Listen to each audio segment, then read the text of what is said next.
Jonah, good morning. I want you to change my profession in my visa. Change it to manager. Okay? I want my profession to be manager. Change it, okay? Apply for the modification now. Modify visa.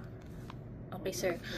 Sir, may I ask, do you have attested diploma? Because that's the requirements to modify the profession in our visa.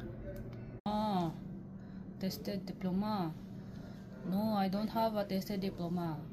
I have high school diploma. If you want, I will give it to you. I have it here in my drawer. I will give you hard copy. Is that okay? Apparently, sir, it's not acceptable in the MORE because they require attested college diploma. So, we cannot apply unless you have that requirement, sir.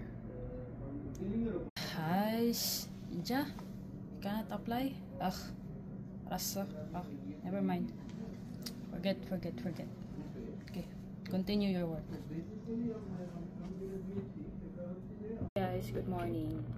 Justina.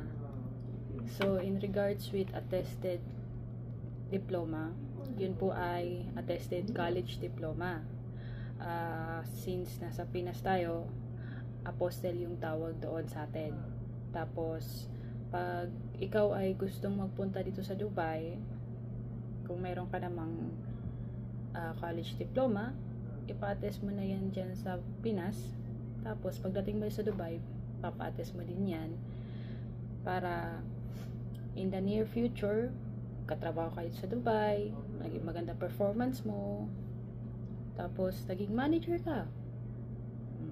I-request mo ngayon sa HR mo na gusto mong manager din yung nasa visa mo. So, magagawa yun ng HR kasi attested yung college diploma mo.